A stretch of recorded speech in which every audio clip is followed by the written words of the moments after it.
12 বছৰ হ'ল ৰাষ্ট্ৰীয় ঘাইপথৰ দলং এটাৰ অৱস্থা এনেকে থাকে বুলি কোনোবাই বিশ্বাস কৰিবনে?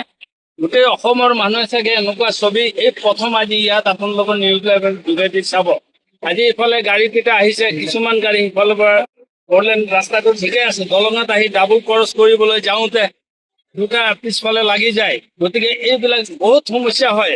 তাৰ মাজত আপোনাৰ যেতিয়া স্কুলীয়া ল'ৰা ছোৱালী যায়, খোজকাঢ়ি এই দলংখন পাৰ হ'ব নোৱাৰে।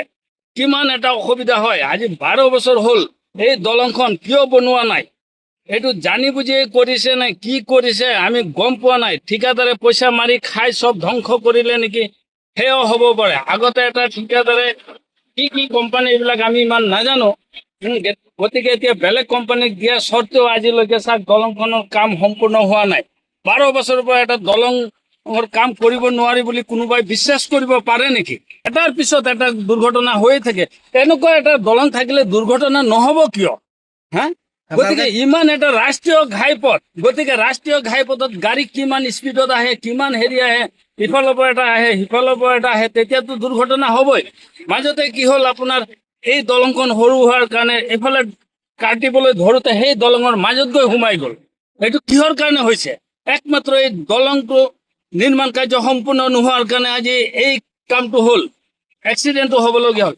মাজত এদিন ৰাতি আপোনাৰ প্ৰায় 10:30 মান বাজে কিবা খেল চলি আছিলে, সেইদিনাখন ইয়াত মানুহ ঢেৰ আছিলে। দলংখন মানুহজনে ভাবিছে চাগে এইটো সম্পূৰ্ণ ভাল, গতিকে আহি ব্ৰেক মাৰি দিয়াৰ লগে লগে মাজডোখৰ দলঙতে গাড়ীখন এক্সিডেণ্ট হ'ল। এবাৰ মাজতে এই দলংখন সম্পূৰ্ণ নোহোৱাৰ কাৰণে আপোনাৰ ছোৱালী এজনী ছাইডত যাওঁতে পৰি গ'ল।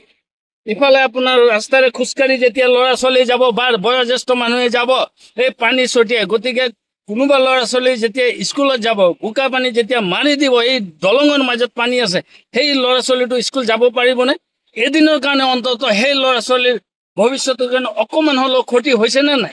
এই অনুৰোধ, এটাই আহ্বান যে এই দলংখন অতি শীঘ্ৰে বুলি ক'বলৈ অন্তত এমাহ বা 1.5 মাহৰ ভিতৰত সম্পূৰ্ণ নিৰ্মাণ কাৰ্য কাম সম্পূৰ্ণ হ'ব লাগে বুলি এইটোৱে আহ্বান কৰা হ'ল চৰকাৰক।